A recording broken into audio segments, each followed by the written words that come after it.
Welcome to Resource Review from here at the Science Museum in London. We aim to provide a guide to new and interesting resources for schools. So, if you're looking for a fantastic piece of software to spend your spare e-learning credits on, or perhaps a piece of technology that will make a difference to your teaching in the classroom, we're here to help. Today, the focus of our attention will be Key Stage 2 Art. In today's Resource Review, we will be testing specialist crafts modelling materials including Mod Rock, Celluclay Instant Papier-Mâché and coloured air-dry clay, and 2Simple's animation software to animate. To help us come to some decision, we have the Resource Review panel made up of our experts, starting with Ray Barker from the British Educational Suppliers Association.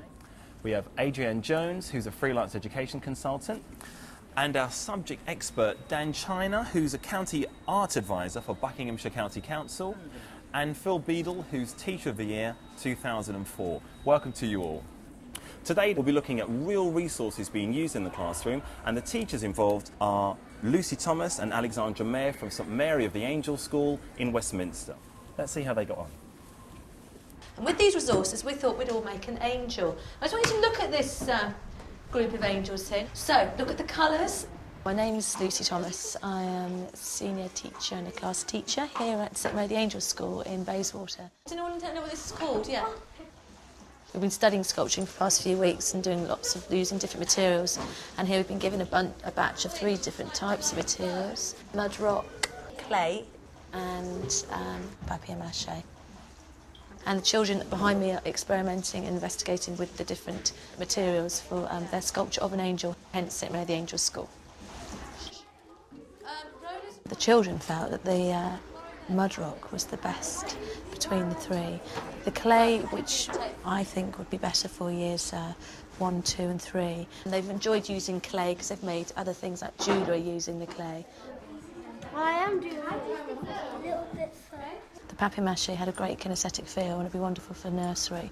I liked it a lot, and I would actually thoroughly recommend that to be used, because usually we rip the newspaper and get the paste and it's actually quite a messy process, but this actual product was just a block of mesh paper which you just added water, and it was very, very easy to mix up. You can do it the night before, wrap it in cling film and leave it for the children to use. So, I mean, that would be very beneficial for a school, definitely, instead of lots of newspapers and paper and glue. That was a good resource. Something I've never seen. And the mud rock works very well with the older children throughout the school.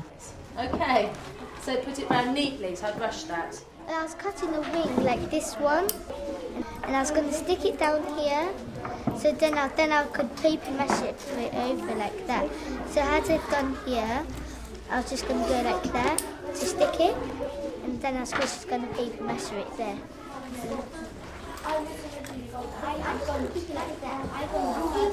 Using this ball as a head for the angel and poking it through, all the way through to the top, so then I can make a halo. About the modelling materials, first impressions? Well, you've got 3 very different processes that the teacher was trying to get involved with. You've got using clay, which is a modelling material, fairly small. You've got the use of Mod Rock, which is a soft bandage, but you can make really large things with that. You can drape it over the mesh as she was doing there, so you can make really quite large and light and quite strong sculpture there. And papier-mâché is again a modelling material which is light and fairly easy to use. It's nice that it comes in that pack because you can just add water and you don't have to leave it for 4 months soaking and getting festering in a bucket, which is what one used to do. So there are 3 different processes going on there. Okay. Any other comments? Well, I've seen Mod Rock being used as part of a project about Britain since the 1930s, and the class were looking at 40s fashions, and they made sculpture models of characters from the 40s using Mod Rock. But interestingly, they didn't use mesh. They actually had some wire and they folded up newspaper and they wrapped the Mod Rock around that. And the thing about the Mod Rock is that it's so pliable and it falls in folds and you can actually get great detail from it. I've always had a problem that would just display the walls. With the mesh, etc., and what did you describe them as, armatures? Armatures, yes, I'm going to stop. Yeah, one could actually fill up the space between the children's head and the classroom, which seems to be the obvious place for angels to be for me. I also felt about it that if you notice all the boys in there were utterly engaged, and anything that promotes kinetic and tactile learning amongst young school children, I'm all for. The magic word there was, I mean, we've all been using it, is easy. And, you know, these resources that make teachers' life easy, I think, are magic. And so here you've got, you know, teachers who used to, as you say, spend hours tearing up bits of paper or putting plaster all over bandages. And, I mean, teachers pay for that. And I think in terms of cost, you know, it's a school decision. Do you want to pay for that product, or do you want to use your time making that kind of thing? Because you say teachers always want to make good, practical, creative resources for their classroom for display. Okay, for our next resource, we revisit St Mary of the Angels School in Westminster, where Alexandra Mayer is working with a graphic software called To Animate. Our theme for this work is angels, okay? So you're going to draw some pictures of angels using your tools that you're given on the software, okay? And for each slide, you're going to have to decide how you want the angel to change. Okay, when you're happy with what you've done, you can click on the slide that you want to move on to next. To Animate allows the children's pictures and designs to be easily animated, bringing movement and life to their work. Developed by Too Simple, the children are using To Animate to make their drawings of angels move. This morning we used To Animate, which is a software for a graphics program. And what I asked the children to do was a follow-up lesson from a previous one that we'd done in the week, drawing an angel, and in each slide the children were asked to change the angel. And they were asked to change the angel either with colour or effects or movement in the 4 slides. Slide, go to your next one. I think the advantages are it's very child-friendly, and it allows the children to be very creative. The tools are fairly basic for this age range and ability, so I think that really it's more of a Key Stage 1 package. Although my children got a lot out of it this morning, and they had a free rein with the colours and so on. They really enjoyed using the different tools. The disadvantages were that it was fairly limited in terms of colours and shading that children could use, so those kind of areas could have been extended really. I like the way that when you put your mouse on a certain graphic, it explained what it would be used for, so that helped them.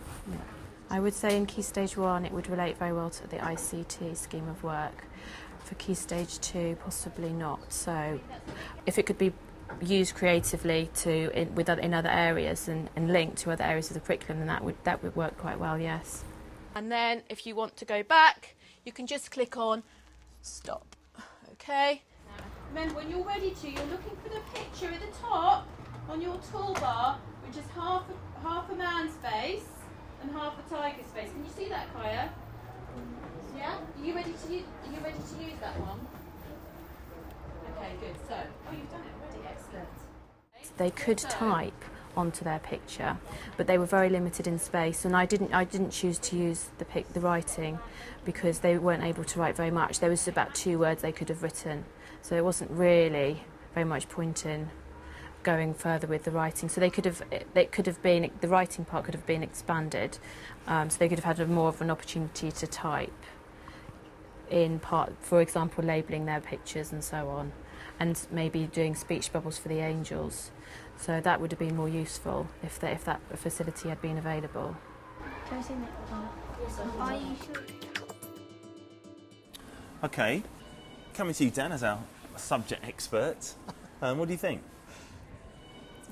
The software is very basic, and it is very easy to use on a variety of levels. It's quite easy to generate a fairly straightforward animated GIF, and then it's easy enough to put it into other software like Movie Maker for Windows, which will enable you to put scenes together to make quite a big and involved animation. You can also use stop frame animation very easily. Press the button, click on a simple webcam. So it is an easy program to use. The quality that you get from it is rather limited.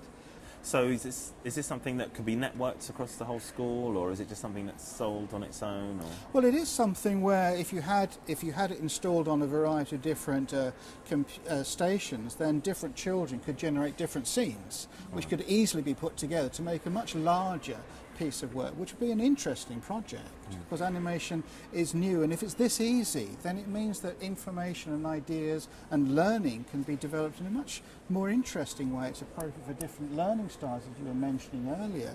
So it's not just people who write an essay, but I can go and make a cartoon about this. Okay. So I think animation has got a lot to give us. But one of the things that she alluded to in the software was the lack of writing capability for it.